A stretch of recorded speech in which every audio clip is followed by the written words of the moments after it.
President Buhari addresses COP26, announces Nigeria's commitment to net zero by year 2060.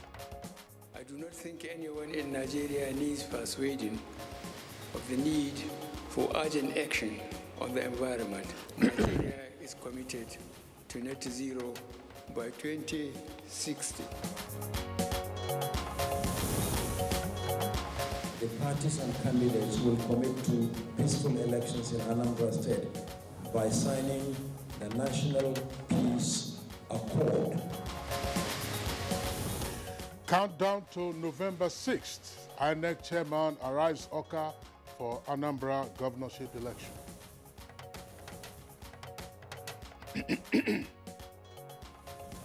And it's switch over for Kanu as it hops on the digital train.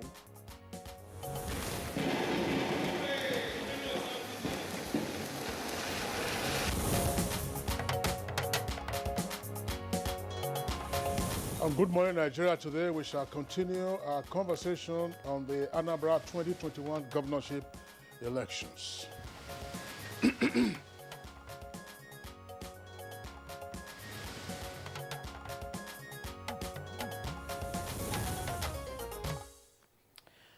All right. Now, ordinarily, campaign times ought to be fun part of electioneering activities in every part of the world, of course, including Nigeria. But with just 3 days to go to the polls over Anambra governorship election, it would appear that the sights and sounds coming from the campaign arena are anything but fun.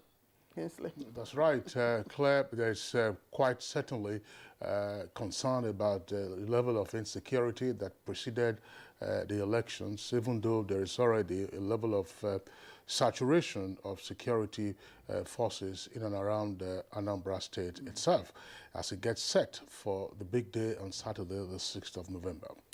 All right. It is also important to note that this election is set to be a litmus test of indefinite inclusion to resolving all issues and, of course, capturing other, guests on this program, the views of other guests on this program on the Anambra election. Of course, they came up with some new dimensions, Kinsley. Hey, that's no in doubt, Claire. I mean, the chief concern has to do with the insecurity that has preceded the election. But there's also the point about potential voter apathy. There are no fewer than 2.5 million registered voters in Anambra. And there are concerns that if Anambra is able to muster some 500,000 voters, that would be a record. But that even in that circumstance, it might raise concerns about the legitimacy of the outcome, even though constitutionally it's immaterial the number of voters who actually turn up on polling day, provided, of course, the winner meets also the constitutional requirements of having the majority of votes cast on that day, and then taking out a number of local governments, as you will have in a presidential election, where a president is required to score a quarter of the votes in 2/3 of the states of the Federation. Beyond also what you said, Kinsley, I think there was, I read in some, newspapers that there were concerns about the, what will I say, the 86 polling units. Out of the 2.5, there are some fresh units that were created by INEC some months ago. There are concerns, of course, that's a matter for INEC itself to address. And I believe that when we do have the INEC officials, they will speak to that aspect to say, look, what is going to happen to persons who are registered under those new polling units? And if there is no voting in those polling units, would they have an alternative voting points, as we used to have them in the past? The other concern that was also raised, and of course this is something that we all have to be on the lookout for, has to do with, again, not unconnected to the insecurity, the unique electioneering that has taken place, the canvass for votes. You have not had the kind of big open rallies that you normally will have in the past. So door to door, person to person and then of course the use of social media has also taken hold. So, but obviously there will be opportunity of evaluating the efficacy of these new methods that have been deployed in the lead up to voting on Saturday in Anambra. We took one of the governorship candidates yesterday, and today we expect to have a couple more of candidates for the Saturday election to tell us more about what they intend to do, how they intend to also go about it, and other matters that are germane to getting the voters to cast their vote in favor of whoever they choose. You know, traditionally, the Southeast, I don't want to mention Anambra specifically, but the Southeast generally, you know, has this tradition of, you know, not coming out to vote. Voter apathy is common during elections in the Southeast. And this is even worsened by the insecurity you've mentioned. And of course, the sit at home by the proscribed indigenous people of Biafra and some, you know, internal wranglings among the politicians themselves. So all this put together, you know, will really make the Anambra election one to watch, as we said, a litmus test, you know, to see the inclusivity of all, you know, a point that was raised yesterday, and I found that very instructive by one of the governorship candidates, that in the past, Anambra had not witnessed violence in the course of elections. There could be violence during other seasons, but in the course of elections, there had been no violence. So this is again another opportunity to watch out for how Anambra plays itself out. We know that there had been litigation in the pre-election period, and some of those cases have not been fully resolved. So those are the issues, of course, we'll be taking a look at going forward as we get another set of guests today to examine the matters in the Anambra governorship election on Saturday. My name is Kingsley Osadolo, and I welcome you to this edition of Good Morning Nigeria, live on the network service of the Nigerian Television Authority. All right, the conversation hasn't started yet. We're just only beginning. I am Claire Dilabu Abdulrazak, and Musbah is waiting patiently to give us the news headlines this morning. Hello, Musbah. Hello, Claire and Kingsley. A lot to talk about. Let's begin. As President Muhammadu Buhari has announced Nigeria's commitment to net zero by year 2060. Achieving this, he however said, depends largely on the ability of a country to integrate an unprecedented 7 gigawatts additional renewable energy capacity each year. This was while addressing the 26th session of the United Nations Conference on Climate Change in Glasgow. Technology and finance to make cleaner and more efficient use of all available resources to help make for a more stable transition in energy markets. Nigeria is committed to net zero by 2060. Separately, President Buhari speaking again, saying Nigeria needs an estimated $1.5 trillion over a 10-year period in order to achieve an appreciable level of a national infrastructure stock. President Buhari disclosed this figure at high-level side events on improving global infrastructure hosted by U.S. President Joe Biden, EU Commission President von der Leyen and the UK Prime Minister Boris Johnson. President Buhari maintains that Nigeria is now ready for investments in infrastructural development by willing international partners. The President believes that new investments in critical sectors of the economy will aid in lifting 100 million Nigerians out of poverty by the year 2030. Back in Nigeria, the FCT Commissioner of Police, Babaji Sunday, says additional tactical and conventional policing resources have been positioned at the University of Abuja main and satellite campuses, as well as the staff quarters and other affiliate formations of the university to fortify security following Tuesday morning attack by gunmen on the staff quarters in Giri, Gwagwalada Area Council of the FCT.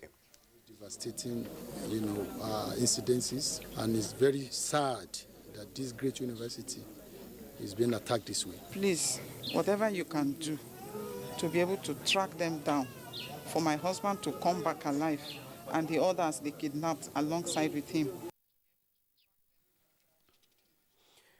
Emergency workers have continued search and rescue operations at their search for victims of a collapsed building at Ikoyi, Lagos continues. So far, their efforts have led to the evacuation of some people alive, while official records put the number of deaths at 10.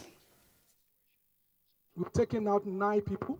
They are in the hospital. Some people have even been discharged, about 2 or so. But we've also sadly taken out 10 dead bodies. On electoral matters, the chairman of the Independent National Electoral Commission, INEC, Professor Yakubu Mahmoud, has held a meeting with heads of security institutions in Anambra State ahead of Saturday's governorship election. On Thursday, the parties and candidates will commit to peaceful elections in Anambra State by signing the National Peace Accord under the auspices of the National Peace Committee. The Nigeria Center for Disease Control, NCDC, has confirmed 99 new cases of COVID-19 in the country. The latest figures released bring the total number of confirmed cases to 212,150 infections in the country. A breakdown of the new cases from 10 states, including the FCT, indicate that Bauchi and Plateau State recorded the highest number for the day, with 24 new infections. The FCT recorded 22 cases, Lagos 9 cases, Taraba 8, Kaduna 4, Edo and Kano with 3 new cases each, while Bayelsa and Rivers State recorded a single case apiece. The latest development, Nigeria now has 212,150 confirmed cases of COVID-19, out of which 203,524 were treated and discharged, while 2,899 persons have died from the virus so far. And that's just a bit of the news this morning. We have more in the course of the day. Join us subsequently. But for now, we're taking a break. The program Good Morning Nigeria will continue with Kingsley and Claire in just a moment. Stay with us. COVID-19, that is the black swan of the century, has actually hit the whole world very hard, even the strongest of economies. And Nigeria was not spared.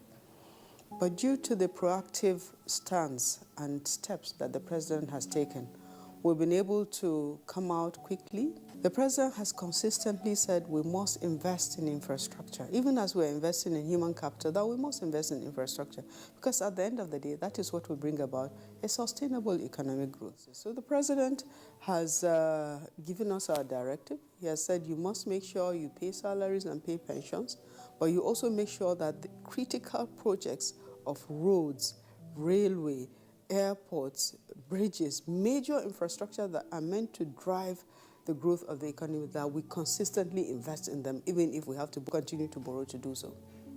This message is from the Federal Ministry of Information and Culture.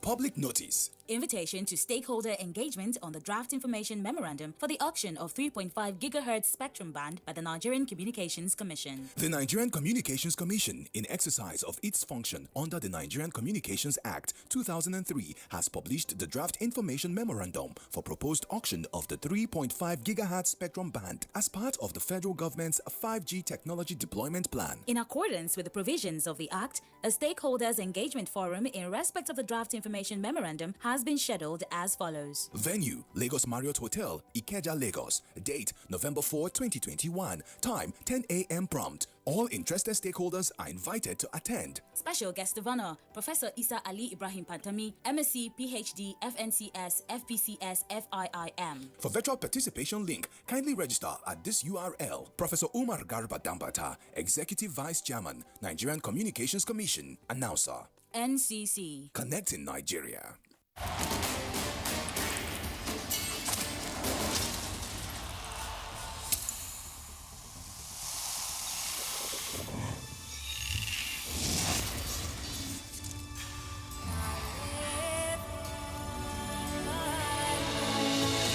See this? This one's out of weapons.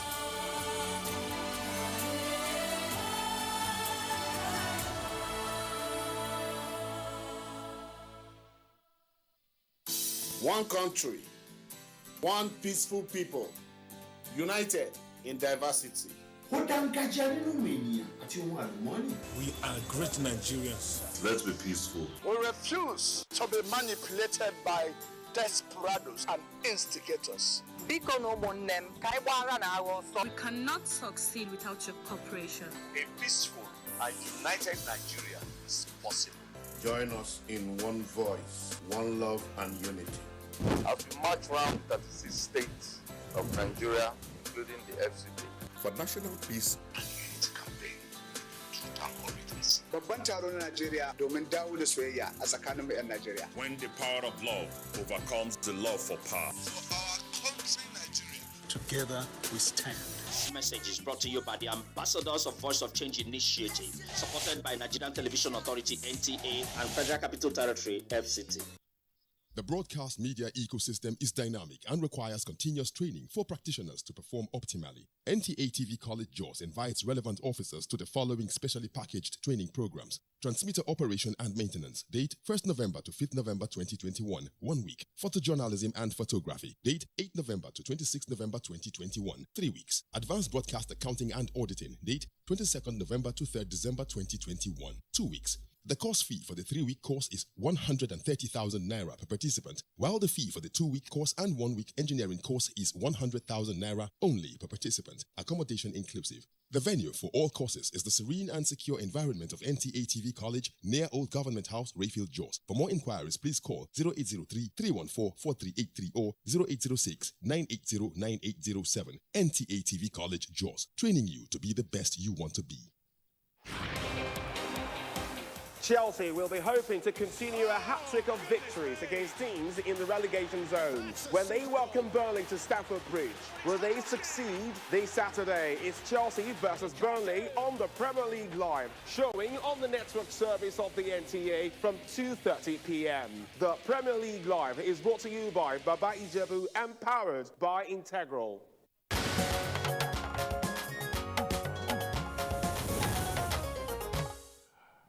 It's Good Morning Nigeria live on the network service of the Nigerian Television Authority. It's time for business news, and we now join our correspondent, Comfort Amodu. The Nigerian Investment Promotion Commission, NIPC, reports that a sum of $8.99 billion was tracked as investment announcements for the third quarter of 2021, a 130% increase in the corresponding period in 2020, which was $3.95 billion. Acting Executive Secretary of the Commission, Emeka Ford, disclosed that a total of 33 projects were tracked across 8 states during the period, with the month of August as most active during the quarter, accounting for 64% of the total announcements. The foundation for transparency, accountability, and proactive disclosures have been laid. We are committed to building on the successes of recent years, as well as breaking new frontiers. We are working tirelessly hard to ensure that there's an enabling environment for investors to come and invest in the country. In other news, the President, Chartered Institute of Stockbrokers, says the institute will continue to work closely with the Securities and Exchange Commission and relevant bodies to address challenges in the capital market. The market capitalization to GDP ratio in other countries being in excess of 100%. In Nigeria, we are barely around 13%.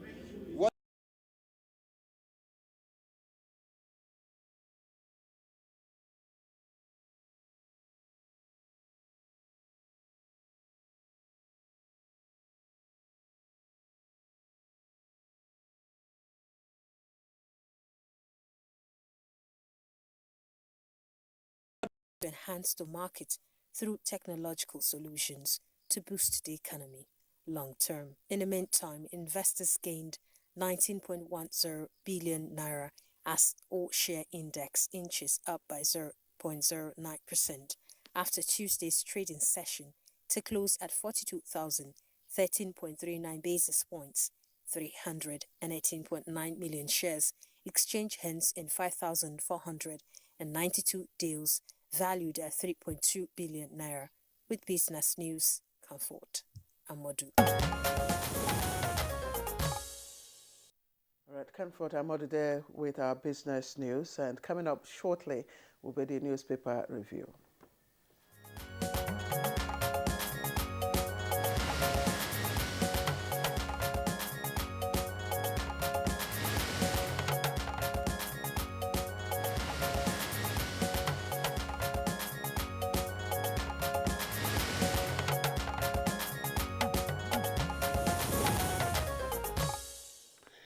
Our newspaper reviewer, Bayo Atobi, is right here with us in the studios. Bayo, good morning and welcome. Thank you, Kingsley. Good morning. Good morning, Claire.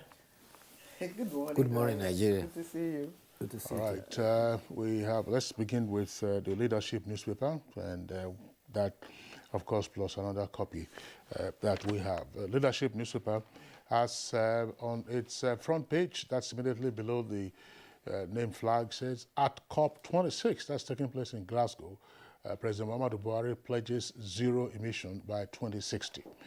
And the lead story, of course, is fallout from the big news of yesterday in Abuja. Schools beef up security as bandits attack Uni Abuja. Schools beef up security as bandits attack Uni Abuja. Abduct 7 lecturers and children. ASU and students and others react. Police vow to rescue victims and nab perpetrators. You have details of that story further inside. Now, those are the stories. Then you also have another story there on the front page. That's the second lead. AK-47 dominates arms recovered in 5 months. AK-47 dominates arms recovered in 5 months. There are other headlines there on the front page, of course, including the Supreme Court's reaction to the invasion of the residence of Honorable Justice Mary Odili, who is a justice of the Supreme Court. That's one of the stories there. On the left-hand side, of course, there are also follow-up stories on what else is happening around the country. Claire. All right, I have from the Al Jazeera newspaper, and it leads with the Anambra polls. It says, Masob, there's IPOB. Masob, there's IPOB. And of course, Masob is the movement for the actualization of the sovereign state of Biafra, while IPOB is the proscribed indigenous people of Biafra. Now, the captions that come with that story says election must hold. That's according to Masob, while IPOB insists no voting. Okay, moving on to other stories. Collapsed 21-story sealed 4 months earlier. That's coming from Lagos State Deputy Governor. Details of that story on page 4. To Business and Economy, AFDB blacklists 40 firms, individuals in 4 years. It's on page 24. And this is very vital information that everyone should, especially women, should take note of. It's, of course, on page 11 of this paper. It says, avoid frozen poultry products. Avoid frozen poultry products. NAFDAC warns. NAFDAC warns. And this warning is coming too many times. Bayo. Yes. Well, that alarm has been on. In fact, the National Agency for Drug and Food Administration has also raised a similar alarm. And it is not far-fetched. It is because of some of the chemicals that are used in treating some of these frozen programs. You know, the chemicals they use for embalming, it is suspected and feared that that is what is used to preserve some of those frozen, and they can be... Okay, so the last story I'd like to take from this paper is on Uni Abuja kidnap. And it says, bandits caught security napping. That froze me yesterday. Yes, gunmen invaded University of Abuja staff quarters at Giri. The staff quarters is along the Abuja-Lokoja highway, and apart from the front, it looks almost open, and it's been there for years because that's where they've been living. They used to drive from there to the temporary campus, then at Gogolada, before they now moved to their permanent campus. So they abducted 6 persons. Some papers are saying it is lecturers and their children and members of their family. Others are saying 7 lecturers and their students. But the initial report says 6 persons comprising of university staff and family staff were abducted. the Minister of FCT, Mohammed Bolo, has urged security agencies to ensure that the persons abducted are rescued. A team of security personnel comprising the military, the police, local vigilante, and the University of Abuja security are on the trail of the kidnappers. The VC yesterday was live. I know that as soon as that happened, our correspondent Victor also was at the site, at the scene of the incident, and had a live, input into our news. And the VC mentioned the professor of economics who was kidnapped. I think 3 of his, children. Including others. So I think maybe in all about between 6 and 9 persons, if what we have is correct. And, of course, there's been activity. The police commissioner has also come to say, look, we have taken new measures to protect the school, because that is my concern. We have, Kingsley, we have formations, security formations along that axis. What happened? Well, the security formations you are talking about probably at the checkpoint immediately after Giri, when you turn and you make a dovetail and you are heading towards the city. Precisely. All the other security formations are land belonging to security agencies, right? But security per se, the danger here now is that with the dispersal of bandits, with the pressure being put on them in the northwest, as apparently they are now being dispersed and getting closer here. The first indication was the attack on the train the other day between Abuja and Kaduna. Now it's coming to University of Abuja. So gradually they are inching and trying to make their impact felt in the Federal Capital Territory. Well, this is the usual postmortem when incidents of this nature happen. The question would be, who was caught napping? Was it a failure of intelligence or failure to operationalize credible intelligence? Or both. Or both. And then what are the sanctions? That is not, because we can say what that we are saying and say what we are saying, but whose area of authority is that location? That is to say, who is supposed to gather intelligence? Where did these bandits come from? When did they strike? How did they strike? Some of the footage we saw. How long? Some of the footage we saw just shows. But otherwise, we keep analyzing and grumbling, and then whether dispersed from northeast or dispersed from northwest, somebody should take responsibility for this. Honestly, Kingsley. And to think, I'm sorry, but yes, to think that they operated, I don't know how many hours, but the reports we hear is that they operated for 2 hours. They shot for 2 hours. And the concern should be that one of the notorious points for kidnapping in Abuja is Kuje, around Kuje area. And Kuje is just the back, almost the back of the University of Abuja itself. And then there's also, is it Tungamaje? Tungamaje, yes. Tungamaje is the other side on the Abuja Kaduna Expressway. Well, following the other developing stories, no fewer than 20 bodies have been retrieved from the collapsed 21-story building. 9 of those persons were rescued alive. 3 of them were released to their families and they went to, which means that they were okay. 6 others were taken to the Lagos Island Teaching Hospital and they are receiving treatment. You may recall that the general manager of the Lagos Building Control Agency, Bola Hanwoki, has said that approval was given for 15 stories and the builders went to 21. However, the deputy governor, while visiting the collapse site, said that approval was given for 21 stories 3 years ago.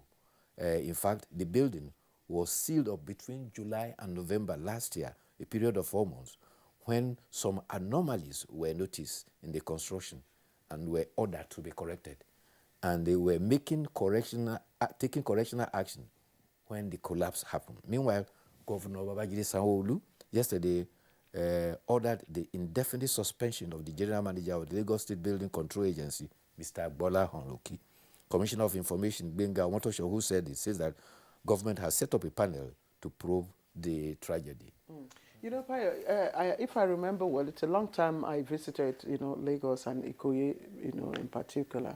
I hear that skyscrapers are springing up, here and there, the whole of Ikoyi area. I had our correspondent, speak to us yesterday. He said skyscrapers are all over Ikoyi area. And if you remember, Ikoyi used to be water. it was part of Ikoyi was sandfield, especially Gerrard, where this story building, was erected. So it would be suicidal to erect skyscraper 21-story building with, substandard materials. Yes. Well, I draw attention to that yesterday, if you recall, Bayo, when we were discussing what happened on Gerrard, from Osborne to Gerrard to Alexander, straight down to Bodilon and then Falomo. You're having skyscrapers on that axis, and elsewhere, dotted all over the place. And the question is, what is the support infrastructure for this? But the Lagos state government has taken the right steps by suspending the general manager in charge of the building approving agency, that's architect Oki. And then the deputy state governor has also visited the scene and visited the victims who are in hospital. But you have big questions to answer for that particular incident. What happened? When construction is going on, at what point do you go for supervision? Because it's supposed to be, it's supposed to be that at each critical level, you get approval to continue, to say, look, proceed. And happily, the state government says they will be getting a conglomeration of experts. NIA, that's the Institute of Architects, Society of Engineers, I believe maybe current members will also be part of it, town planners and all that, so that you can get to the root cause of this. That's the public side. There are also private liabilities arising from all of this. Private. All right, well, what you have pointed out is okay, but quickly, this is allowed after the incident. In fact, an expert indicated that as far back as 1986, 7 professional bodies involved in building and construction designed a code. It took up to 20 years before it was approved by the then minister. Mimiko was the Minister of Works when it was approved. Up till now, it's supposed to be a bill before the National Assembly. It has not been passed into law. So we don't have a national code that guides builders. Well, that was claimed by an... Kingsley, yes. we have to yeah, it's. I know, but this is. I understand we're discussing elections, but that will be our topic. But I think that incidents like this, kind of tragedy, they say scores are still probably trapped under the rubble. Yes. Do they have the right kind of equipment? What is the access to those locations? And the kind of, approvals that are just given sometimes arbitrarily. You just, set up 10 stories, 20 stories for a location that is designed. Look, the properties in Ikoyi, if you saw them, they were not a story. A story structure. And when Victoria Island came on, most of the properties on Victoria Island were single-story structures. Of course. You go to VI now, it's the same thing. Everywhere you convert business. Surulere, that used to be a peaceable environment, go to Surulere, you are struggling for space with businesses and so on and so forth. All right, Claire. yes, Kingsley, thank you. Bayo. Yes. I was going to give the update about Supreme Court's reaction about the invasion of the Home of Justice. Keep it. We'll see it tomorrow. All right, tomorrow. All right, okay, this is Good Morning Nigeria. We're moving forward now, but when we come back after the break. Media ecosystem is dynamic and requires continuous training for practitioners to perform optimally. NTA TV College Jos invites relevant officers to the following specially packaged training programs. Transmitter operation and maintenance. Date 1st November to 5th November 2021. 1 week. Photojournalism and photography. Date 8th November to 26th November 2021. 3 weeks. Advanced broadcast accounting and auditing. Date 22nd November to 3rd December 2021. 2 weeks. The course fee for the 3-week course is 130,000 naira per participant, while the fee for the 2-week course and 1-week engineering course is 100,000 naira only per participant, accommodation inclusive. The venue for all courses is the serene and secure environment of NTA TV College near Old Government House, Rayfield, Jos. For more inquiries, please call 0803-314-43830 or 0806-980-9807. NTA TV College, Jos, training you to be the best you want to be.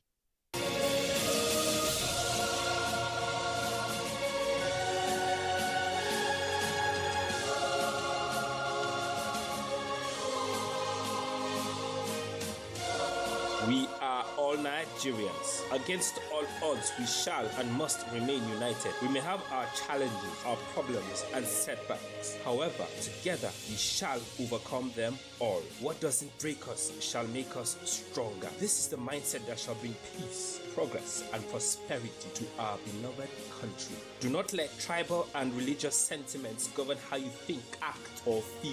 Don't be influenced by those who want to destroy our precious national unity. Everybody who's a Nigerian is your brother and your sister. This is the mindset of the new Nigeria. It is also the mindset that we must all adopt. Let us support each other in creating the Nigeria of our dreams. This message is from the Nigerian Television Authority, NTA.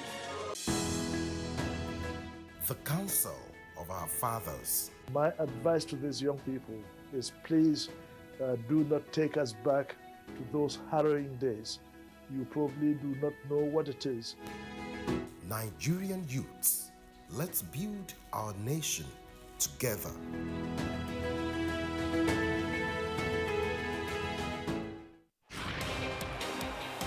Chelsea will be hoping to continue a hat-trick of victories against teams in the relegation zone when they welcome Burnley to Stamford Bridge. Will they succeed this Saturday? It's Chelsea versus Burnley on the Premier League Live, showing on the network service of the NTA from 2:30 p.m. The Premier League Live is brought to you by Baba Ijebu and powered by Integral.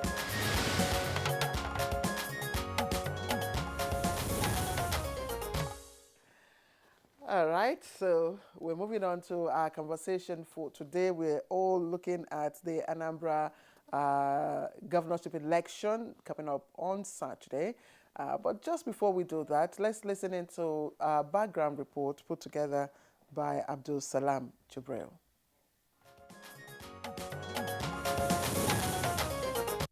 Usually, the Anambra campaign used to be with a lot of fanfares and open outdoor public space activities. But with this whole issue going around us in security, then one had to look at other areas. Some of them are quite innovative, some of them are new, but some have always been there, like social media, robot calls, text messages. But it has actually also brought to fore a very important aspect of campaign, which is house to house, ear to ear, people to people. We're taking advantage of all those possibilities that we have been forced to use within these circumstances. Something very, very dangerous in what the politicians and the aspirants are, beginning to think is that immediately after the elections, the insecurity, just disappears. And we heard that from Dr. Obiora Konkwo, because they believe that, yes, we have this insecurity as a result of the forthcoming elections. But from experience, we know that, for instance, when you arm people during elections, those arms are not mopped up after the elections. The people you have armed still keep those arms, and they use that to unsettle the peace in the society.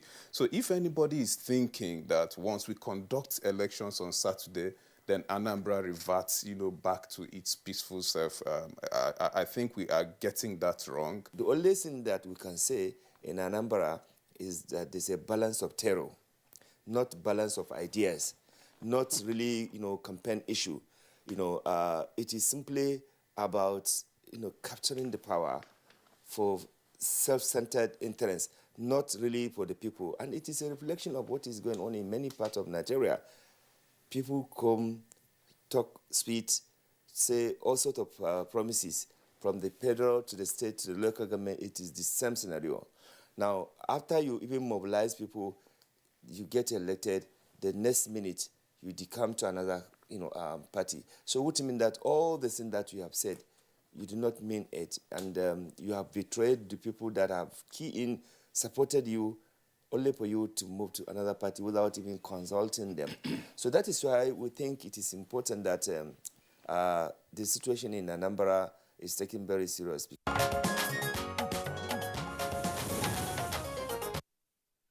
Well, those were some excerpts from the conversation we had yesterday. Of course, there were many more issues that the guests raised.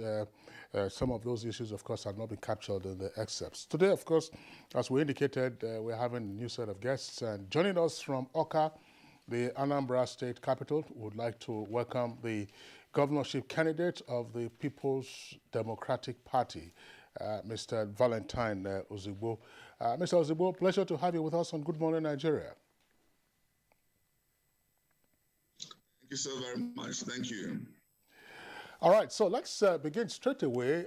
Tell us, what has been your experience on the field ahead of the elections? We do know that there are dark clouds over the state, and therefore the campaigns have not been ordinarily what we would expect or what we had witnessed in previous election cycles. What has been your experience on the field? Thank you. It's interestingly, it's been mixed feeling, I would say. On one hand, very disturbed by the level of insecurity we've witnessed. And indeed, Anambra has taken a turn that none of us, someone like me, would never have imagined we would get to, which the only thing I see here is paucity in leadership, absence of governance.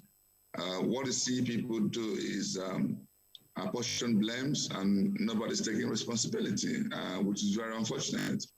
On the other hand, we've tried to encourage our people to move around because you can't yield to this intimidation.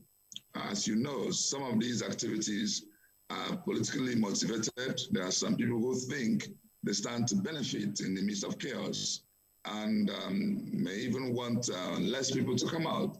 And we are begging Anambra people to come out en masse because that's the only time we can have truly what we call government of the people, by the people, and eventually for the people.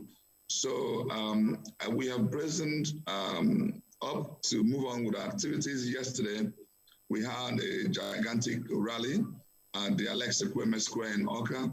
And thank God there were no skirmishes. Everything went smoothly. We had a number of governors who came around, and a number of leaders of the party from our national who were here. And even a day before then, we had fantastic showing at the national debate that took place. And we've also been carrying on with our other local government rallies. So we are moving around, and including what we also do door-to-door campaign. So we are set for victory. We believe November 6th will be a landmark date where Anambra will start to witness a new dawn, where in our mantra, Anambra Gachawapo. This is how it's been for us. Thank you. All right. I'm wondering how, during the campaign activities, how you've been able to maneuver all the sit-at-home, threats and, the activities of the security challenges. How have you been able to maneuver and get, your supporters come out to listen to you? Yeah, so what we have tried to do is not to put anybody in danger. Like on Mondays, where you have sit at home, we try to take activities outside of Anambra just to make sure everybody is, peacefully, nobody is endangered. So we started visiting Anambra people in Aba, Anambra people in Asaba, Anambra people in Port Harcourt, Anambra people in Lagos, Anambra people in Abuja. And that's what we're doing. Even though the sit-at-home had been lifted, a number of people still play cautious. And they decide, you know what, I don't want to take any chance and just keep me away from this. So that's what we've been doing. And on the other hand, of course, we try not to gather so much crowd. But one of yesterday, we had to involve the whole apparatus of security agencies. And we're so pray to God, honestly. We do some of this in faith because we're not yet in power to be able to curb some of this criminality we see. And it's always important to dimension what is going on. It's important to understand from intelligence to what extent do we have agitators doing this? To what extent do we have people who are simply criminals taking advantage of the situation to do this? To what extent do we have politicians who are motivating thugs and thuggery into doing this? So that is only when we can begin to respond to how these things will affect our life thereafter. But generally, what we try to do, be cautious and do things on time, not late into the night, and make sure we educate our people to wherever they are and it's done, find a hotel, sleep there, we'll take care of them. And so that these are the other measures we've taken that none of the measures we want to speak in public. But so far, so good in terms of our ability to move around. We have only tomorrow. Tomorrow is the end of the campaign. So in our own balance,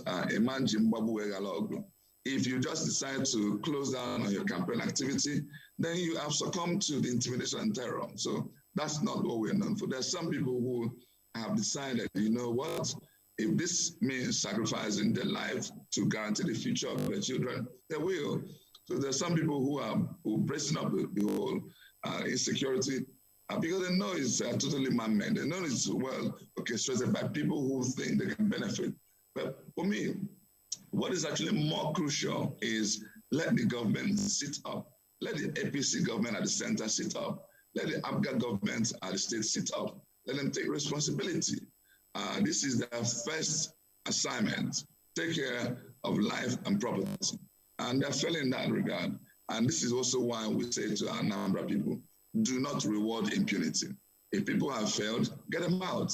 Let's get freshness and new ideas, new mindset, and people who can have the capacity to bring Anambra together, bring our liberty together. Let them come take on the saddle of leadership. All right. Mr. Ozigbo, thank you for your responses so far. From your campaign platform, what are the critical issues in this election that you are inviting the voters' attention to and thereby seeking to convince them to vote for you? Thank you. For me, leadership is always about content of character, about competence, it's about capacity, it's about compassion. It's about having the right person that fits the profile. It's about getting all together, having the proper mix. You're not looking for somebody who is just academically intelligent and lacking in emotional intelligence. You're not looking for people who don't understand that this is actually a call to serve, not to be served, not to be a lord over. Not looking for people who think that they know it all. You're looking for people who understand that there are a lot of big men in Anambra State. And the only way you can govern well is be able to humble yourself and listen to them, get them to be part of governance, and get them to have input, especially the youths and the women. And so this is the primary thing that actually we've been pushing, and this is why we've got the momentum right now. Because among all the major parties, they see that we stand out. They see that clearly, and if you do your own poll, you will come to the same conclusion. Second thing we talk about is the party platform. Which party you present is so crucial. And there are parties that are not acceptable by your people because of the way they've conducted themselves in the past. If you conduct a poll in the entire Southeast, PDP has an overwhelming likability, acceptability.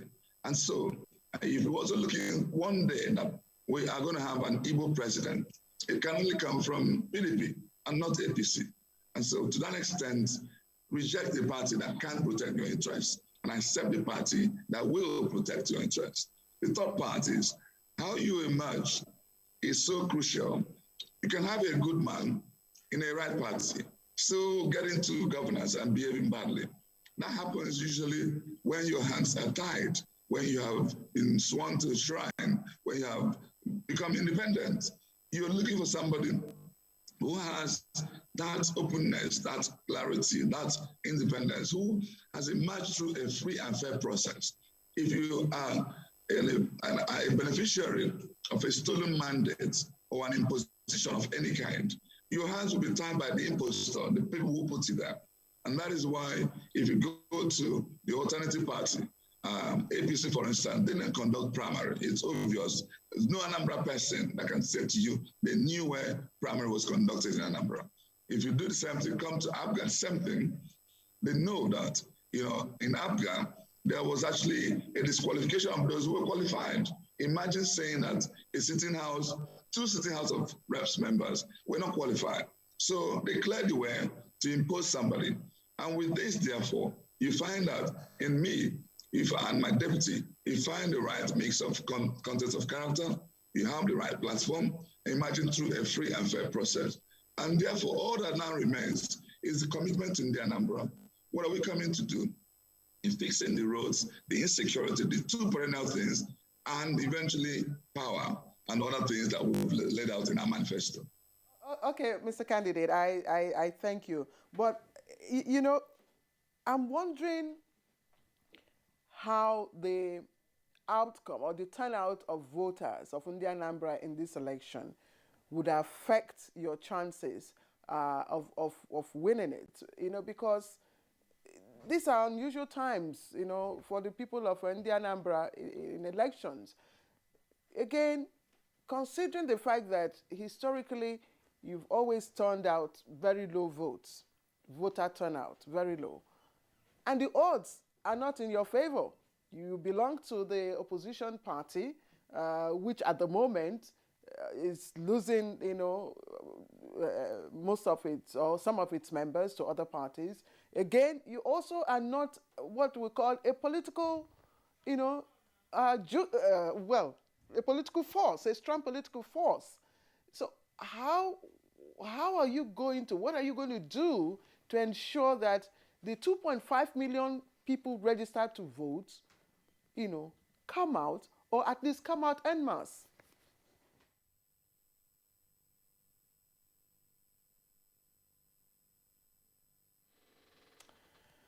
All right, let's welcome one of our guests here in the studio, Chairman Transition Monitoring Group, TMG, and Executive Director, CISLAC, Anwar Musa Rafsanjani, to Abuja studio. Thank you very much for joining us. Thank you very much. We were here yesterday. Yes. Well, Rafsanjani, once again, we welcome you to this conversation. There were a number of issues we touched on yesterday, and today we are having the PDP governorship candidate as one of the first for today. Unfortunately, we lost the signal connection to him. The Zoom has frozen. If the Zoom is okay, all right, we understand it's still not okay. Back to Rafsanjani. Rafsanjani, one point that we would like to explore, some would say unintended consequence, in this case, probably salutary. You already expressed concern about the likely voter apathy, and therefore how that might affect, in your view, the legitimacy of the election. But is it also probable that with voter apathy and saturation of the environment with security forces, we might not see or witness see and buy? Thank you very much, and good morning, viewers. First and foremost, there are principles of free, fair, credible, and legitimate election. And it is very clear, right from the onset at the party primaries, which is the real, most fundamental things that must happen in order to ensure that the party flag bearers emerge with less contention, but on the basis of popular support and acceptability by the members. Now, as you may recall, virtually all the party candidates, they ended up in court with huge disputes, and those disputes were as a result of internal or lack of internal democracy and refusal to allow party members to exercise their fundamental across the parties. And this is the reason why we have been, at the Transition Monitoring Group, TMG, we have been pushing that there must be a reform of political parties in Nigeria, because the political party remains the only platform that Nigerians can, contest election. We do not have provision for individual candidature.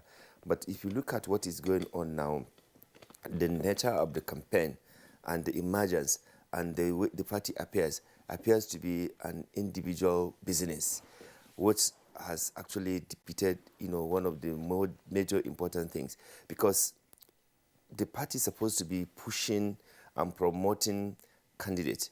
Now, what you are seeing in Anambra, it is the individual, again, because of their money, not because of their ideas on how to fix the problem in Anambra State. That is what you are seeing, personalization. And by the time you even have the election and the governorship, declared, the result of the governorship, declared, when the governance starts, what you see is just a reflection of that individualism in governance. So what Transition Monitoring Group has been pushing is to say, look, we cannot continue to have the political parties the way we are currently.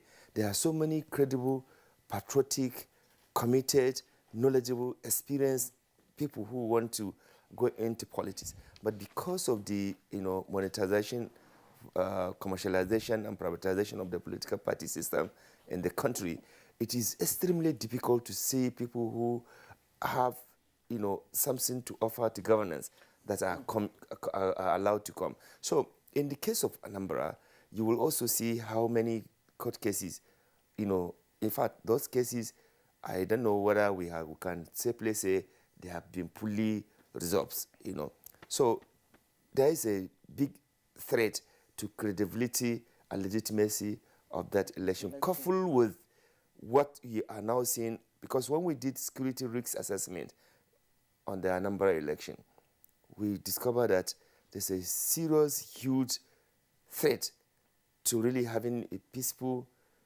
credible, fair election because of the over-militarization of Anambra State and because of also the role of, militia or, let me say, non-state actors armed by different political parties, because it's not only IPOF that is a threat. Many political parties, supporters, are more of like hired, because they are not actually members. They are hired, they are rented. You heard what the Abuja gubernatorial election yesterday was saying, that they know these people came, they are not from Anambra. They were hired to come and do the work they will do, and that after the election they will disappear. We don't really know that, but that's what his the view. governor. That's what he said. Yeah. That's his own view. We don't know that, and we cannot substantiate or otherwise of that. But Rafsanjani, thank you. You've raised very important issue: personalization of the Anambra or privatization of the Anambra, if you may, election. We'll take you up on that shortly. We understand the governorship candidate of the PDP, Mr. Valentine Uzibo, is back with us. So, Mr. Uzibo, I had asked earlier if the eventual outcome of the election will not affect your chances, given the fact that luck is not really shining on you as a PDP member being in the opposition and not such flowered political, antecedents also in your favor. So what do you think? How are you going to, whip up support and ensure that your supporters come out, or Anambra people come out to vote en masse? Thank you so much. As a matter of fact, before, I want to apologize that the line cut off, the network got off. But when you were about to ask that question, there was a comment you made which I need to pick up on, which is people decamping, who decamped from PDP. Actually, we lost just a few people who if you do your proper check, you understand the reason for their leaving us. Some victims of intimidation, either they have one query, EFCC or whatever. What APC has been doing is latching onto this to intimidate people into coming.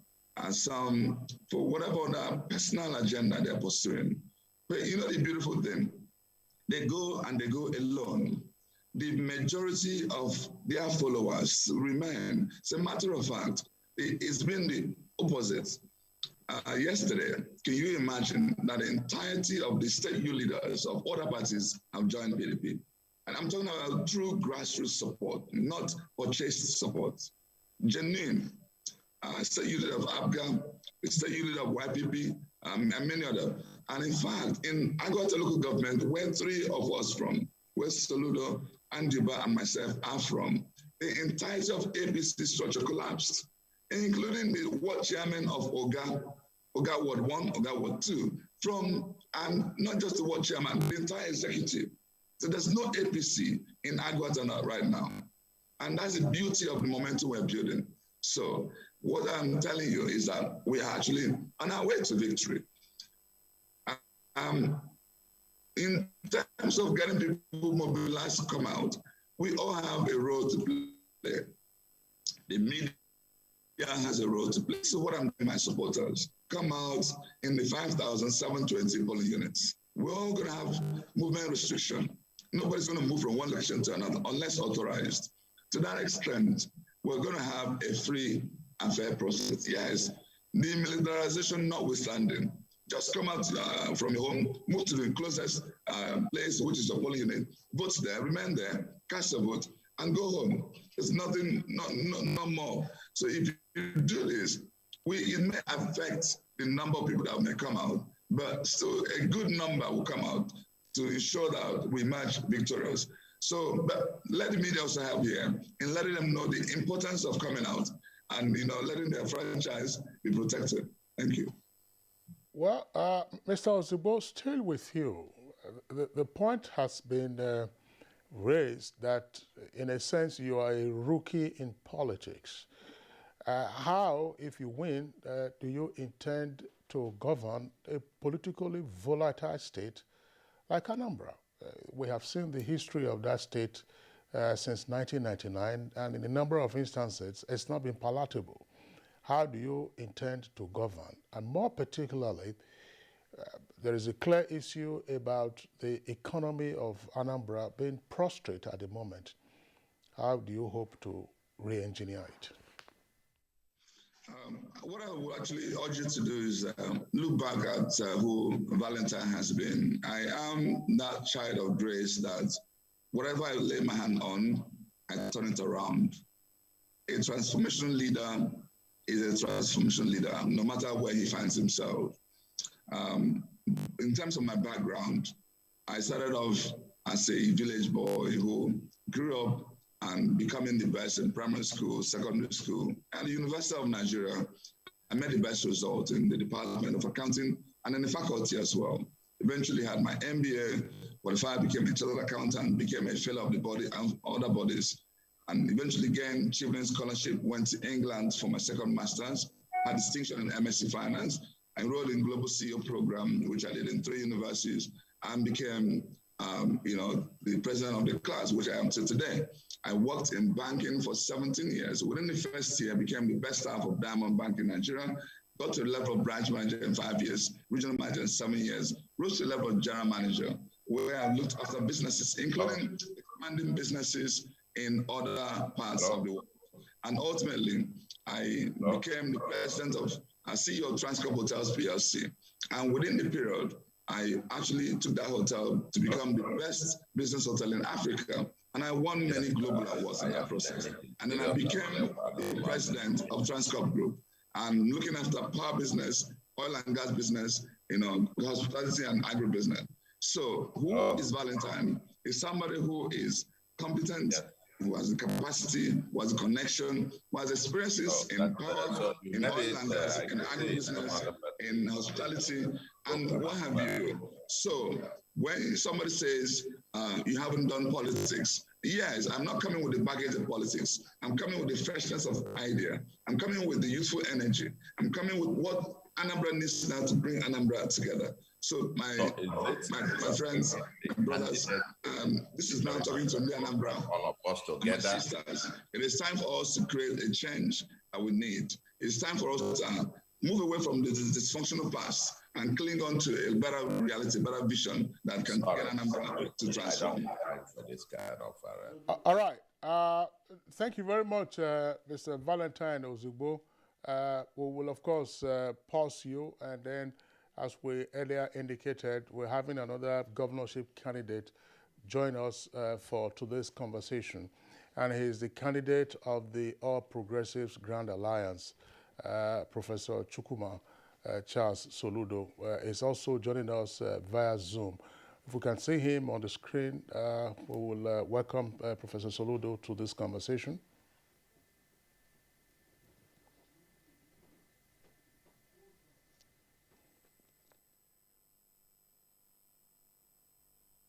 See Professor Charles Soludo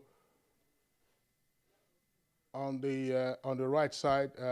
Professor Charles Soludo, pleasure to have you with us on Good Morning Nigeria today. Valentine Ozugbo of the PDP has been our guest. Yesterday, we had the candidate of the Zenith Labour Party. In this case, all right, Soludo, can we see him? Is Zoom okay?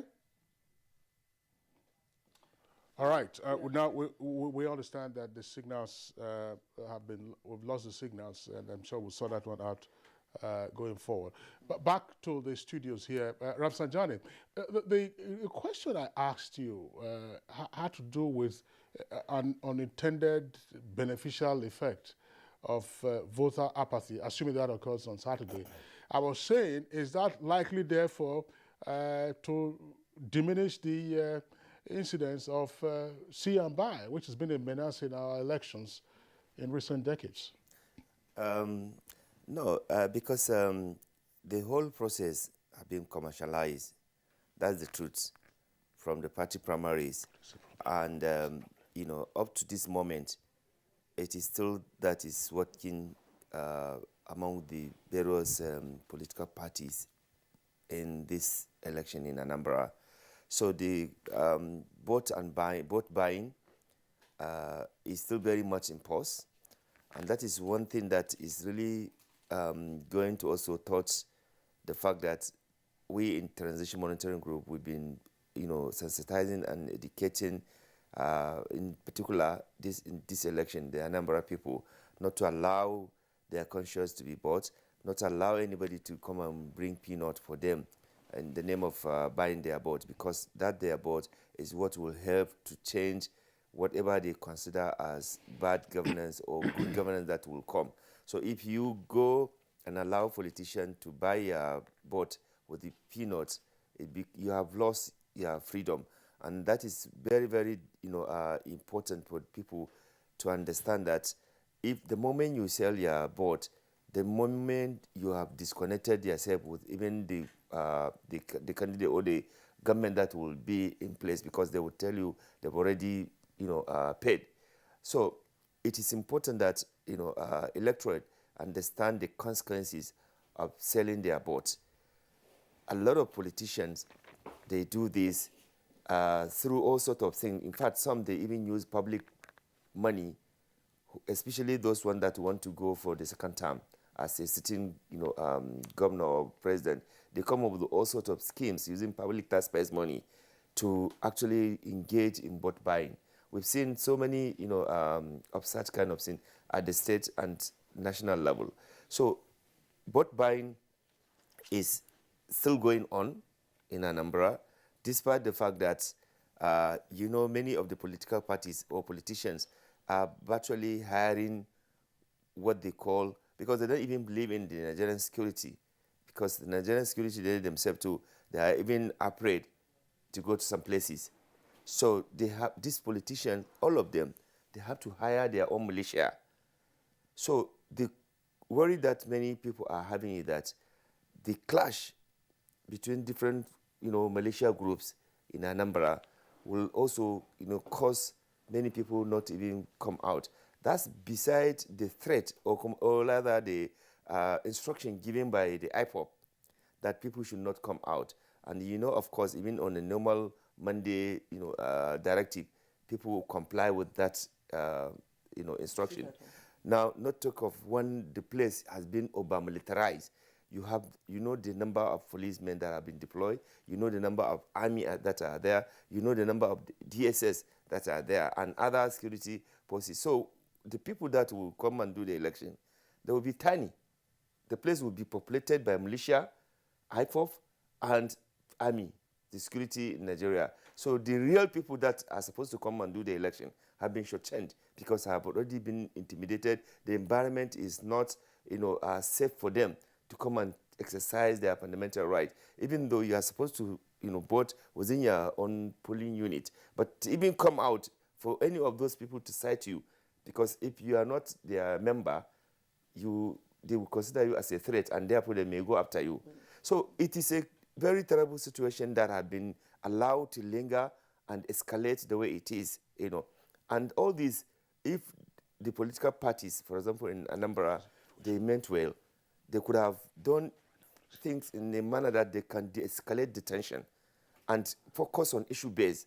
But the absence of, issue-based politics in this election in Anambra is also one of the major challenges. Exactly, that's what you earlier said, and all that you have said is wasn't by the no message, campaign which you said. Talk to us about that. How is it that there are no messages, or is it that the messages aren't getting to the people? The Transition Monitoring Group, along together with other civil society organizations, they have actually been doing their best. Ideally, political parties, they're supposed to engage in public and civic education, but they are not interested. What the political parties and politicians are interested is capturing the power. So in terms of educating the electorate how to vote, how to ensure that they do not do anything that will even invalidate the vote, how to do anything that will cause violence or even dispute, they are not interested. So they left that to civil society organization and occasionally to the media. So the civil society, with their limited finance and human personnel, they are doing their best, but they cannot do everything. So civil society have been sending messages, ensuring that everybody should come and exercise his or her fundamental right and obligation by coming to choose the candidate that you sincerely believe that can help transform Anambra State from whatever you consider it, whether from the economic backwardness, because like it been said, Anambra was one of the shining states where you have factories, manufacturers, but today, based on what one of the gubernatorial candidates said, everything has gone down. Also, there's something with the security, and so many developmental instances, they've all gone down. So you as a voter in Anambra, you need to think very well, not because of the little money that they will give you, to vote, but to focus, project the picture of the state, how the state can transform socio-economically and politically stable. Okay, let's just put you on hold again and leverage, the connection we have via Zoom with the PDP candidate, Valentine Uzigu. Mr. Valentine, sorry about the disconnection. It's one of those things about technology. I know that you've been talking about what you can do or the promise you hold for Ndi Anambra. And in one of your in one of the interviews you granted, you described the 16 years of the incumbent government as, in fact, not just broken but shattered. So I want to take it that you do have a strategy, you do have a working framework of how you can fix what had happened in Anambra in the past 16 years from your perspective, and you also have sources of financing what you have planned out to do. Thank you so much. Quite frankly, I don't think governance is anything that difficult. It's really about coming out with the right frame of mind, the right mindset, right character, and listening to your people, understanding where it hurts and pains them, and responding appropriately and effectively. It is actually that simple. I mean, look at road infrastructure, for instance. What does it cost us to just maintain what is already in existence? Even if I don't build any new road, and I just focus on fixing the potholes, preventing the gully erosions, and dealing with those key things that matter to the Anambra. I mean, if you've been here, you understand how shattered Anambra is. It has never been this bad. So what does it cost us? I mean, what is the magic there? Set up a road maintenance agency, get the right people there, put some money there, and not a lot of money. And you see people abandon governance. And for me, there are a number of quick ways we can deal with, and the money is there. We receive average of 80 billion in a year now, 50 billion in FAC, 30 billion in IGR. And I can tell you IGR can be far more if we plug the loopholes. And there are several loopholes. There's no reason why Enugu will have more IGR than Anambra. Like Delta will have 3 times, 4 times IGR than Anambra. There's no reason. Anambra has big markets, big industries, big everything, but there are leakages everywhere. Plug the leakages, channel resources to where matter, fix security, empower the vigilantes, get the people to take hold of their communities, and allow peaceful existence for everybody. Unite in the Anambra, simple things, and we fix Anambra. And now we start talking about what do we do to take Anambra to the next level. That's where I start talking about infrastructure, looking at Onitsha as true commercial hub, looking at Nnewi as true industrial hub, looking at Awka as true state capital, balances for agricultural processing, Old Agwata for technology hub. And in all this, unleash the power of the private sector. I am a private sector person. I operated at the top in private sector. I've managed a corporation owned by 300,000 Nigerians. I managed a team of people with 3,000 workforce and more. And I know how to get people together. This is where the skill of emotional intelligence comes in. Once you know the sensitivity, a number of people are wealthy, make them be part of governance. Let me tell you something else I said about roads. I went to Ojoto where I was invited to commission 5 roads, and I told them, when I get back to power, when I get into power, I'm going to visit Ojoto. One of the first towns I'm going to visit Ojoto, and I'll tell them that measure the number of kilometers you built here. If they've done 5-kilometer road in Ojoto, I will award immediately 5-kilometer road in Ojoto. Well, do you know what I'm trying to do? I want to inspire all this wealth that we have to work for us. Let other people say, no, let me do mine so that we can match. Let poor people say the same thing. Let Oga people say the same thing. By the time you do that, everybody's being part of governance, part of a building infrastructure. And where there are people who don't have people that can build for them, it will be few. And we cannot go and use state resources to deploy and get that done. Just bring your ingenuity, creativity. And that is why when people say you're a rookie in politics, it's actually a positive thing. Because I'm not part of those corrupt past, dysfunctional past. I'm not to be held responsible for the bad thing we've witnessed. This is when you have your mindset, freshness of idea to cope our dysfunctional system. So please, I'm also using this to say to Anambra, indeed, when we say Anambra shower, we mean it. And it's going to affect the poor, we're going to affect the students, the youth, and the women, everybody, because we'll get Anambra to work for us again. All right. Thank you very much, Mr. Ozugbo, for your response. That's an issue that I would also like you to address.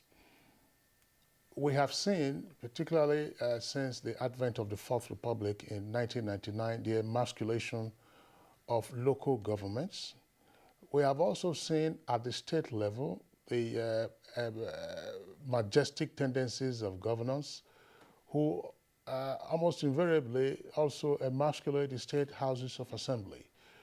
What will be your relationship with the state house of assembly members, and what will be your relationship with the local governments to free the energies and talents in those other layers so that they can be contributory to the ideas that you are espousing and you may have also to the electorate?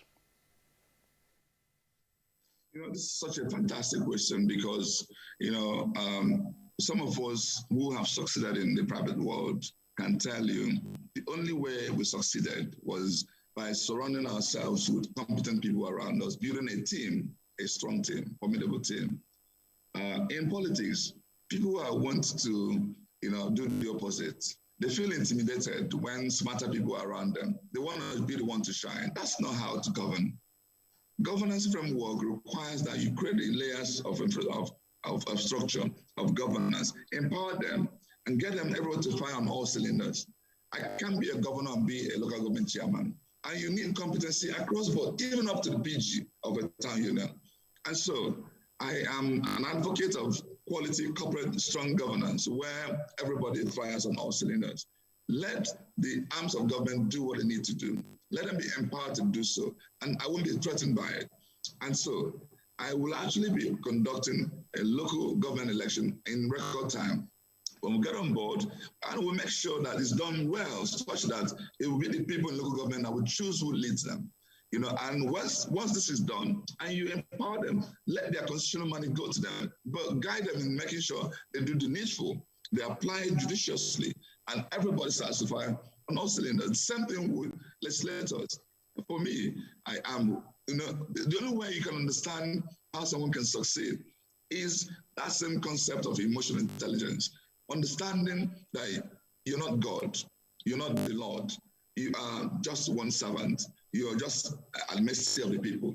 And so getting everybody, giving the courtesy and respect due to them, allowing them their own freedom, their own free will to do what they need to do, and making sure that all together we are following the same common vision. And once this is done, we will actually get Anambra to a level. It is the basic framework upon which everything can build upon. But when they see you thriving, focusing on key things that are responding to Anambra, they are not going to do it. Even if they are from opposition party, they will work with you. And I'm certain I'll be able to unite everybody together. I'm still staying with you, Mr. Zibo. Rafsanjani here has used, several terms to describe the process, the electioneering process in Anambra. He has described it as, personalization, privatization, commercialization, every other decisions without the messaging. Now, we all know that the most important critical thing that the Anambras and the Southeast generally want now is for peace to return. So what is your message on how to address the issue of insecurity and restore peace so that in the Anambra, that are mostly businessmen, can go back to their normal activities? Thank you so much. And I do totally agree with some of what he has said. The only thing that I need him to also understand is some of us are not in this race because we have the money to waste around, and also we're going there in pursuit of money. As a matter of fact, I am one of those who feel that Anambra ought to be where a son of nobody can be something. And the only way to do this is to allow a free, fair, open process. And in fact, leveraging on the power of technology, there are a lot of initiatives I'm going to push. But we realize that you can't change anything from outside. You can only change from inside. So get in there first. And it's in a way, play also the type of politics in terms of, to what extent, spend a little bit more money than ordinarily you want to spend. But I'm hoping that my successor, the person that will come after me, will have a better environment to operate with. And so this is the reality. We've got to tell ourselves the truth. I am having the momentum today, not because they see me as having the most money.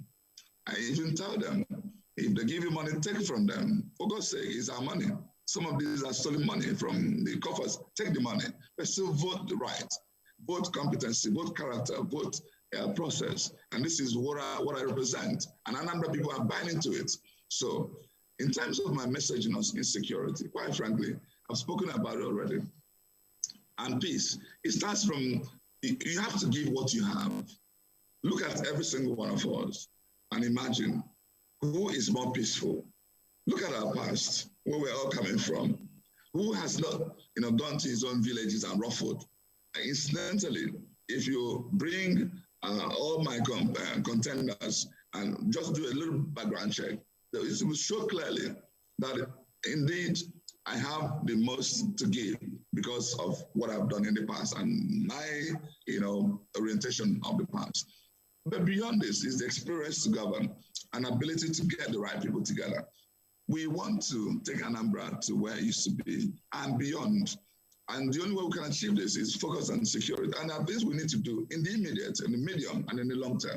For now, just make sure we empower who we need to empower, the vigilantes, the communities. Make sure we hold people accountable when wrongs happen. Make sure we leverage on intelligence. And then we move from there to fixing, things that are around us and protecting our borders, and ultimately looking forward to achieving state policing at the legislature. This can happen in medium to long term. And when we do this, we can tell you things can move better. Don't forget, I've worked in an environment that I consider the most secure in Nigeria. And I did this by empowering people who are there, holding them accountable, and partnership. I went into partnership with the likes of the US Embassy, Israeli Embassy, UK Embassy, people who have done it well. There's no way the reason we cannot replicate something similar and bring domestic solutions that work. But even more, let us make sure we resolve internal crises. There are actually things that kill more than this criminality we talk about. When you have two communities warring, burning houses, creating mayhem, how is it that we have governors who cannot sit together with these people using dialogue to resolve issues? I will apply a lot of this, knowing fully well that we can't make progress without peace. And therefore, emphasis will be on peace when I get in there, by the grace of God. All right, Mr. Ozigbo, the security and peace imperatives are critical to the elections and then also going forward. But in the course of your campaigns, what have you picked up as the yearnings and desires of Anambra? I went around 21 local governments, even before my primary, up to 7 times. And you know what I used to do? I would go there and ask them, because I am a good listener. I said to them, what do you want from your next governor? Where does it, not that I wouldn't have sat in my, I would have sat in my comfort of my home and imagine what they wanted, but it's important that we hear from the people. From this, you'll find that the two most critical things that always appear is security and roads. But then we started seeing other peculiarities. You'll find that what the men may want may be different a little bit what the women are saying, what the youths from what the elders, what the people in Anambra may be from what Onisha or Aguata. So what we have tried to do is to find those peculiarities so that when we start to solve issues, we're solving issues that are at the heart of them. Somebody who is in Obaru would understand what the flooding means, unlike somebody who may be somewhere in Newi. Somebody who is an Anambra may deal with issues of agriculture more than somebody who is non-Onisha. So we are dealing with things like that. That's why we evolved 3 different approaches. We have the cluster approach, and I've mentioned the 5 clusters earlier. We have the partnership approach, and I've mentioned that earlier when I spoke about Ojoto Road. We want to use partnership to bring the wealth of Anambra in solving 3 key areas, which is roads, education, and health. These are 3 areas we feel we can bring their own resources, and we will match, and we will celebrate them. We'll make it trendy so that people now can begin to brag about how many roads they've built are attracted, how many schools they've built are attracted, how many hospitals they've built are attracted.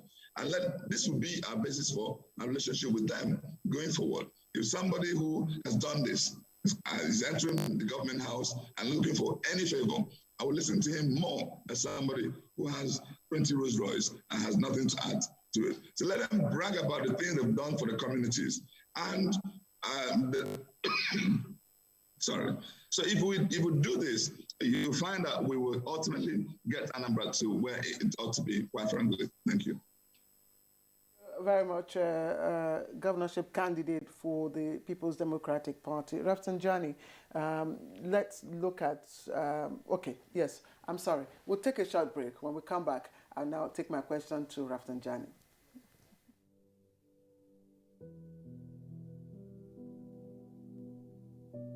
The housing solution we have developed is a multifaceted one.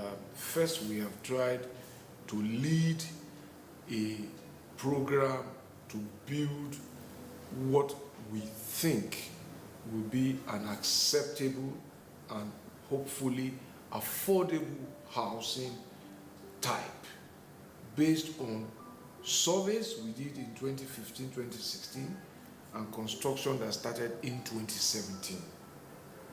And that's going on in 34 states as the National Housing Program.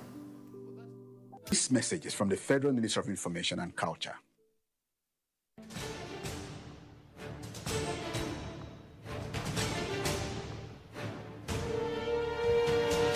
Finally, the hero of Nigeria's democracy has arrived. He shall usher us into a new phase of development, peace, and prosperity. He is the father of the new Nigeria, His Excellency President Muhammadu Buhari, GCFR. Welcome to another season of giving Nigerians hope yet again. We are sure of a great future for both ourselves and generations yet unborn. We look forward to your leading us as a nation into our manifest destiny. Though the challenges against us as a people are many, we know that your leadership shall set us on the right path to our greatness. A new dawn beckons on us all, and having you as our president is a precursor to this. Thank you for believing in Nigeria. This message is from the Nigerian Television Authority, NTA. Dear compatriots, our country can be as great as we want. Let us all commit ourselves to its greatness. We must be willing to set aside our differences, unite and stay as one. In our expansive landmass, human and material resources, and plurality lies our strength. Let our challenges lead us to rediscover our common ground, and together, let's find solutions. This will take some time, so it requires patience, tolerance, and forgiveness from every one of us. Let all hands come on deck to protect and transform our country. Let us unite and see each other not as adversaries, but as brothers and sisters. Together, we can build a better Nigeria for ourselves and for the next generations. This message is brought to you by the National Orientation Agency, NOA, with support from Nigerian Television Authority, NTA. Chelsea will be hoping to continue a hat-trick of victories against teams in the relegation zones when they welcome Burnley to Stamford Bridge. Will they succeed this Saturday? It's Chelsea versus Burnley on the Premier League Live, showing on the network service of the NTA from 2:30 p.m. The Premier League Live is brought to you by Baba Ijebu and powered by Integral.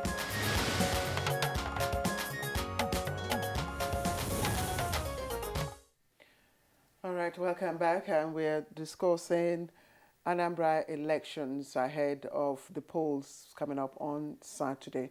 We have Rafsanjani here with us, Anwar Musa Rafsanjani, Chairman, Transition Monitoring Group, TMG, and Executive Director, CISLAC. I was going to ask you a question before we went on break. You know, what has your monitoring lenses revealed about the role of Godfatherism in the Anambra election? Is it visibly at play? Thank you very much. Yeah, so TMG, we have been observing the processes, you know, long before even the date has been set out for the gubernatorial election, because we also observed what happened at the primary, you know, election. And we also observe the court processes, as well as now, you know, the pre-election that is going on now, including the debates, you know, and all the conversation that is going on there. So, as a matter of fact, Anambra State is, you have, you know, the candidate that they themselves, they are code fathers. Because if you look at most of the candidates, they are extremely rich people, which means that they themselves, they are godfathers of themselves. So apart from some few of them, you know, that, you know, because some are richer than the others, you know, But some were handpicked. Yes. You So it is not just about godfatherism. It is a business interest relationship. Some of the people, like the Labour Party that have left PDP, you see that himself is a godfather who is now currently the gubernatorial candidate. He was here yesterday. He himself is extremely rich. So there's nothing like somebody sponsoring him. He's sponsoring himself. You understand? So what is there is that there's a partnership between one group of rich men and women and another, candidate to, be able to capture the power, so that by the time, they capture the power, they can find a way to, do more business together. But it is not that like the case of, let's say, for example, Lagos, where, Tinubu would decide and determine everything, you understand, because of his influence there. If he said this is who is going to be governor, you can be rest assured. But that is not the case in Anambra, because they say, everyone is big, enough to take that, responsibility. So what you see is alliances, political, alliances, or rather business alliances, because sadly, our observation revealed that it is not more about really, governance. It is more of really taking the power to assert yourself and probably improve on your business empire. Even the other person that was being seen like a saint in, the former Anambra governor, you see how he ended up in, in this global scandal. His name appeared in the Pandora, papers, and that is the implication of actually without alienating or depriving you from your right to participate in political process.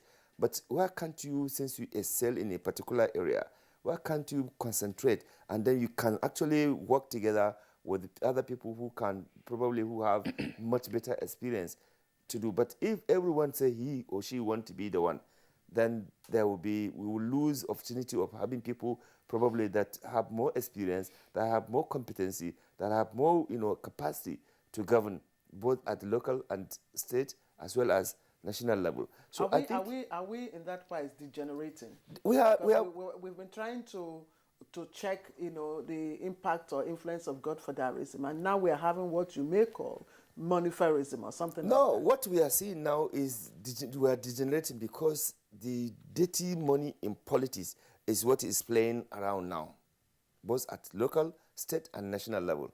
And that is why TMG, CISLAC, Center for Democracy and Development, and quite a number of other civil society are determined to ensure that they raise necessary consciousness of Nigerians to ensure that the use of dirty money and illicit financial flow are not used for subsequent election in Nigeria. Because when people are stealing money or people they have unexplained wealth, they bring in into the election, they capture the power, and when they capture the power, what they will do there is not governance, is to think on how to replicate those money again. Rafsanjani, thanks for your perspective, but we're not making any presumption that the candidates in the Anambra governorship election are being powered by illicit funds. Neither are we assuming that the money that is involved in the Anambra election now is dirty money. The point you've made also, Rafsanjani, about look, if you're already a success in one field, let's say in business, why don't you stay in your lane? But Ross Perot was a very wealthy American, and yet at some point he sought to be president of the United States. We've said Nelson Rockefeller was pretty wealthy, and at some point, of course, he also tried to lead the U.S., even though he was governor of. Trump has been participating in the political processes, and then of course, but we have seen also the case of Trump. Well, let's get back to the PDP candidate, Mr. Valentine Ozigbo. Mr. Ozigbo, back to you. One issue that analysts, of course, have been concerned about, and I'm sure at some point even the most interested outsider probably lost track of the cause of the litigation arising from the primaries. Is there a sense in which those cases might still have a role to play in the eventual outcome, even after someone is sworn in and then you said, no, this is not a rightful person to have been in office? Do you have any concerns about the acrimonious primaries and the subsequent litigation? Thank you so much. I must, say how disturbing it is when people just go to court based on frivolity. Look at the case of the case of Anambra versus myself and INEC and PDP. You did not participate in the primary. You decided to do what the Supreme Court now has called naming ceremony in a location unknown to everybody. And you chose that part. And then you started making claim that you are now the candidate. How did even a lawyer take such a brief? How did a judge make such a judgment at the High Court that would now have to start repealing at the appeal court and then eventually Supreme Court? Now they've been awarded damages, which unfortunately they are yet to pay, and they need to pay that money because I need to take care of orphans and widows, and that's what I intend to use that money for. So the point is, people just decide on their own. Somebody went to court because they saw in my NMI certificate that my name is Ozigbo Valentine C. They want to know the meaning of C, even though they know it's Chineto. But then that's the reason for going to court. So anyway, I thank God we've been able to achieve a lot that is landmark. At the appeal court, INEC has now been warned that you don't just, you monitor the primary, you made your report. Your report said this is the winner. Why would you now obey frivolous court order? You know that will end up at Supreme Court. Why didn't you wait for it to end before obeying? And so no longer will useless court orders be adhered to by INEC because a precedent has been set by me, by my case. So I thank God for it. The same way, at the Supreme Court, the lawyer, the senior advocate that represented the other party was warned in a new crime, you will be punished for bringing such case. Something has been adjudged severally. That's only the National Working Committee of a party that can organize primary. Why would a quasi-state whatever do something and you are taking, you're wasting our time in the court? So we have settled these issues that in the past. But I know that they are going to be warming up when we win on Saturday. So we are going to be ready for them. And this is a cause of electioneering that we cannot actually stop and prevent. But there's something that your guest there, my good friend, said. You were reporting about illicit money. Indeed, there are a lot of illicit money making rounds in Anambra State. How can you see a House of Assembly candidate, House of Assembly member who doesn't earn up to 10, 20 million in a year? You pay him 100 million to decamp to your party, and you think that money is not illicit. If it's legitimate, you cannot spend money for policy like that. How can you offer 200 million to 500 million to House of Reps member? For what? Just to decamp. Because of what? Desperation? Please, let's just stop this. Let's call out people who are doing this. Go make your inquiries. Go make your investigations. These people that decamp, how much were they paid? Let them, because the facts are everywhere. Some of them are ready to speak. Some of them are ready to even decamp from there again. So let us curb these things when we see them. We can't continue like this. That's not how to evolve as a people. It is really unfortunate. Because let's do something about it. Media, you have a role to play. Thank you. All right. Thank you very much, Mr. Ozigbo, for the amplification you have provided. We tried to play safe in the first instance when Rafsanjani was speaking, but now you are alleging that hundreds of millions of naira got spent to woo people to the camp. I mean, one logical question that will arise will be, maybe you have evidence of the receipt for the transactions, unless the money also went through illicit routes to them. But let's come back, Claire.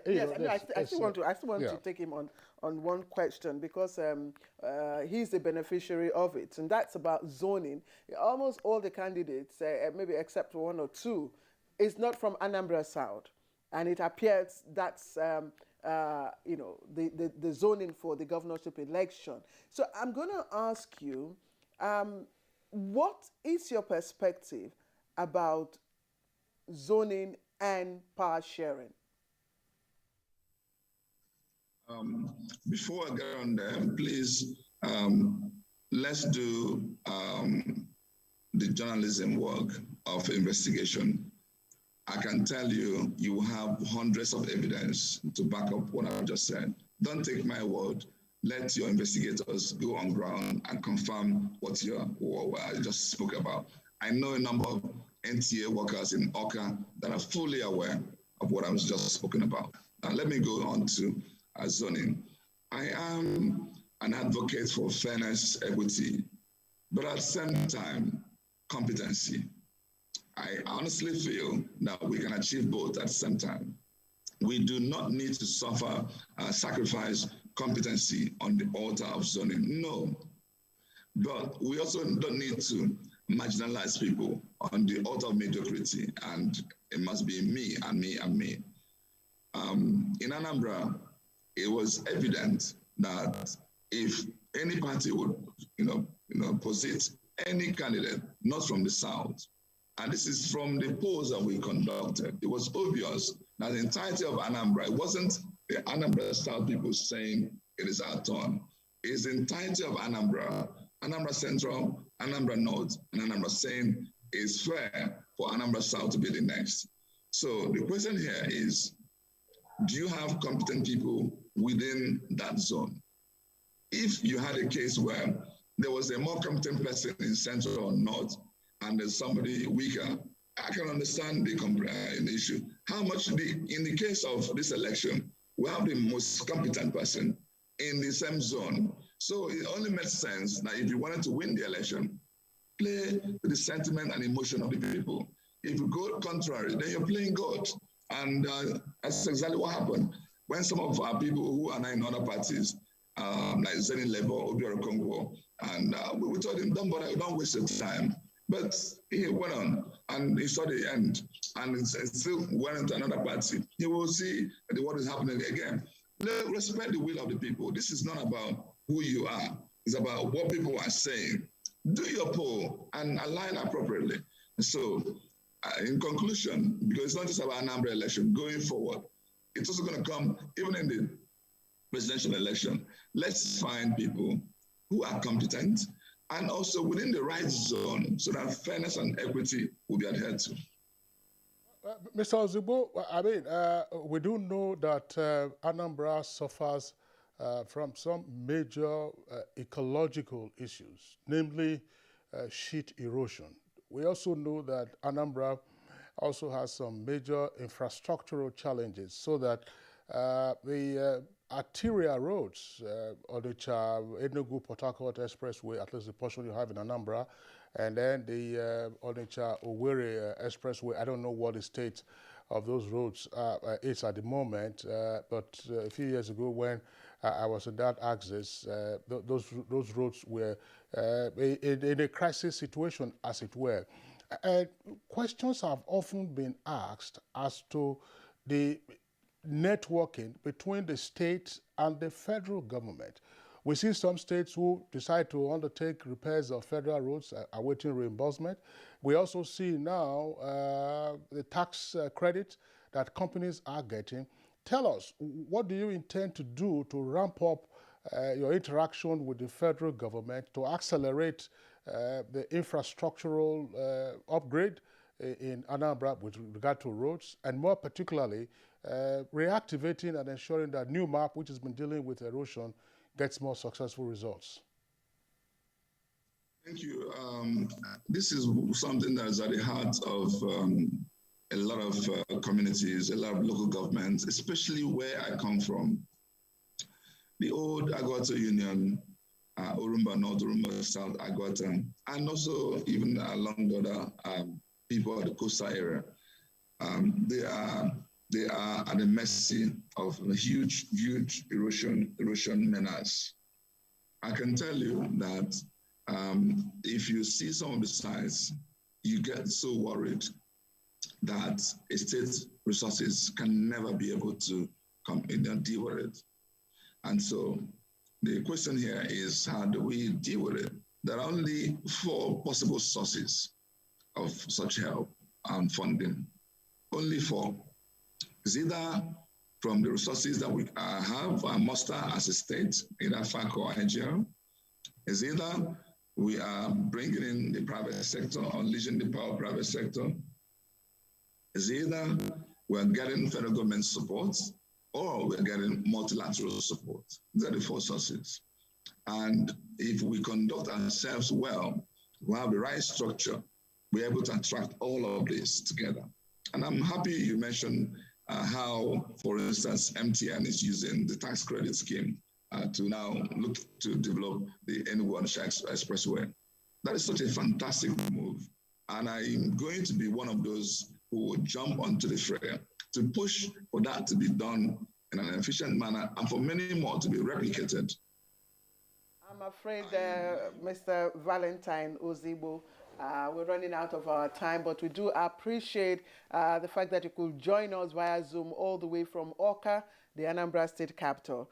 Thank you very much for your perspectives.